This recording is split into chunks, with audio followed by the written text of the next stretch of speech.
If you want to become wealthy, you must have either your own lucrative business or a well-paying job. Right? These techniques actually allow you to generate a lot of money. Unfortunately, a lot of people who make a lot of money nonetheless live in poverty because they don't understand the fundamentals of personal finance. Fortunately, boss, I'll show you the 3 money laws that only the wealthy are aware of in this video.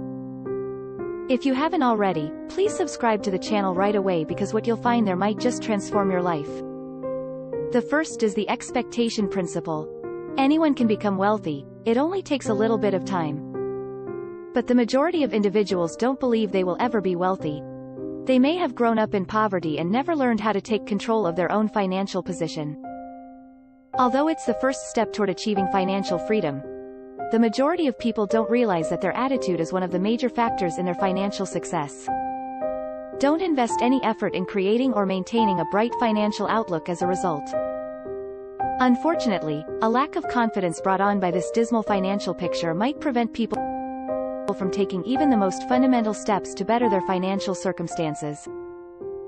They either never attempt to bargain a price because they've never learned how, or they never ask for a raise at work because they're too afraid to. To avoid accepting accountability for their pooled cash, they might even come up with justifications about how terrible they are at math. The reality is that although one person may be suffering from bad money management and finding it difficult to get by paycheck to paycheck, their neighbor may be prospering financially. Their similar IQs might be the only significant difference between them. They might have seen similar academic success and have completed comparable levels of education. They both came from similar backgrounds and even work at the same location. Yet one expects financial hardship while the other expects financial prosperity. If you're the kind of person who views money negatively or who thinks they'll never be wealthy, you're undoubtedly wondering if there's a way to change the way you think right now. Unfortunately, not all negative things in life can be avoided. We can always adjust our viewpoint after careful consideration. Since attitudes are essentially thinking patterns, they can be changed by substituting the old reality with the new one and constantly practicing the new fact. Try repeating the following line to yourself every day if you find yourself thinking adversely about money for some reason. You can gradually change into someone who is truly good with money by consistently repeating affirmations like, I am becoming more successful with my money. The first requirement of this law is that you must believe that you will succeed financially. But without preparedness, anticipating is pointless. This seems sense to assume to be the case. You will start preparing for an action as soon as you decide to take it, such as booking a trip. If you don't make any preparations for something, it's obvious that you aren't serious about it. Acting on the expectation you have established is the only thing left to do. According to the second law, most people think they have little control over their financial situation. They can't increase their income because their boss wouldn't think of giving them a raise. And they can't reduce their spending because they've never learned how to negotiate. Their financial status remains unchanged year after year because of this. But everyone is capable of handling their own finances, and those who do so frequently end themselves in wealthy positions. Instead of taking a passive approach to their finances like the other 99% of people on the planet, the wealthy adopt 3 tried and true methods of money management and build on these ideas to become active money managers. The first of these 3 tactics is awareness of one's financial status. Being financially knowledgeable requires being aware of the advantages and disadvantages of every decision. I don't want to have to think about cost every time I make a decision, you could be saying. However, such a perspective reveals a lack of conceptual understanding and a pessimistic attitude toward money in general. Your quality of life can be enhanced by practicing frugal living by allocating resources to more worthwhile projects. For instance, buying a $5 latte every day is probably not something you intentionally plan for. However, if you're frugal, you might re-examine his spending patterns and come to the conclusion, that's the same amount of money I spend in a year. I had enough money for a 2-week vacation. The end goal of self-awareness is to have freedom and agency. The second method is to keep your expenditures inside a certain range of your income. This may seem simple, but many people are in debt because not everything that is obvious is clear. As of the beginning of 2019, 78% of Americans reported living paycheck to paycheck as a result of ongoing expenditures. The next payment will be necessary for them to continue. even though it's natural to presume that those with low incomes are the only ones who fit this description. Anyone who lives over their means is susceptible to the results. A recent survey indicated that 23% of American respondents with salaries of at least $150,000 had less than $1,000 set aside for emergencies, and that 1 in 3 had no retirement savings, which is another sign of people's propensity to spend. Then how about a simple response? You must become used to making do with less money. The first step in cutting back on your spending is to make the decision to do so. Being wealthy doesn't just happen, so if you're not seeing the financial progress you want, it's probably because you haven't made the decision to do so. You must therefore master the foundations of personal finance. The ability to manage one's finances well is a crucial life skill. Maybe you should only take out so much money from your bank account at the beginning of each month. Or maybe maintaining a daily record of your expenses will make it easier for you to see where your money is going and help you make better financial decisions. Regardless, you can only expect your money to grow if you master the fundamentals of personal finance. Third, the law of production is one of the most ignored monetary principles. The source of all riches, however, is production, which is a fundamental fact. They don't know why they never get a raise or why their pay stays the same. Rarely do people pause to contemplate how they might demonstrate that they are more productive. Many employees think that their pay should increase when they spend more time at their desks. However, in the business world, productivity is most important. You now see that output, on the other hand, such as sales data or tangible things, is what it means to be productive. Additionally, you'll earn more money the more you can improve.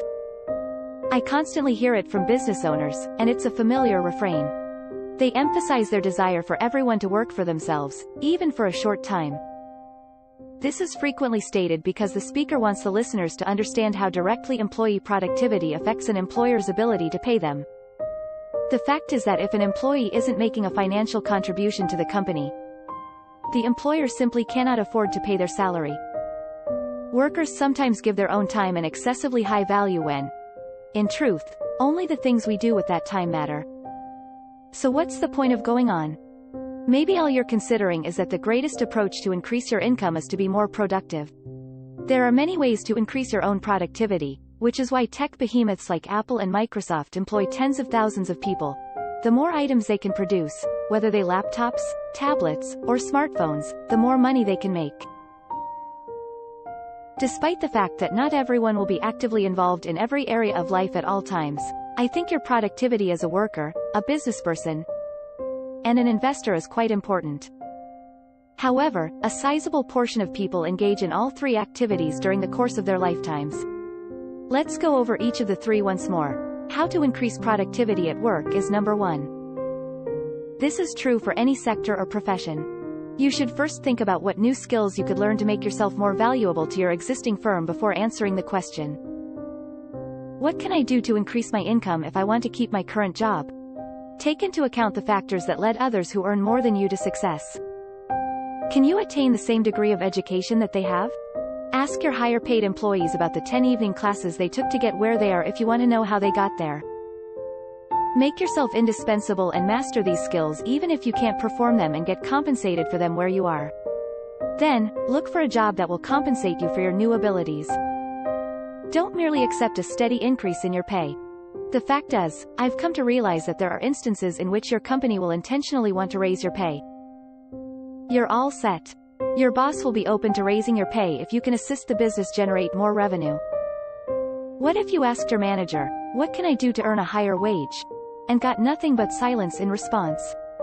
I'm keen to develop my skills and follow your advice in order to have a greater impact on the company's success. I'm going to make the required sacrifices to make the most of any pay increase I receive. When your manager finally relents, it's time to keep your word and spend money on the education and training that will improve your skills and output. Second, look for strategies to increase business output. For people who are eager to work hard and are interested in boosting their income, starting a business is another possibility. The belief that this could only be done by engaging in significant financial gamble or obtaining speculative loans was widespread. At this point, that theory is no longer valid. With the growth of the internet, new businesses like blogs, YouTube channels, and online shops may be started with only a small initial expenditure. In fact, many business experts will tell you that starting your own company today has several benefits beyond the low entrance barrier. The main contention of Rich Dad, Poor Dad by author Robert Kiyosaki is that our economic and legal structures support entrepreneurs by giving them benefits like lower tax rates and greater possibilities. The best way to become wealthy is to manage a prosperous business. You get to keep more of your earnings when you invest instead of working for someone else. Every cash earned belongs to you as a solo proprietor. Increase investment productivity. Third.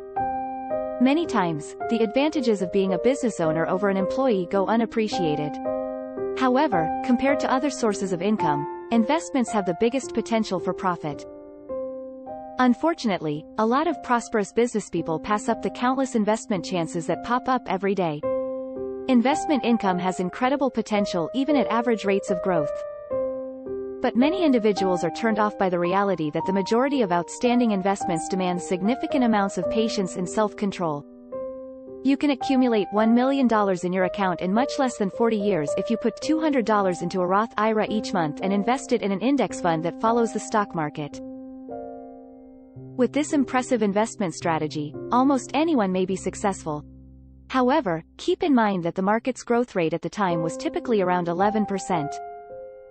According to the well-known rule of 72, the initial $1 million would double to $2 million in just over 6.5 years without any more investments.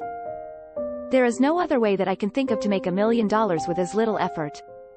Again, investing takes time, but it can ultimately result in more money than any other single activity.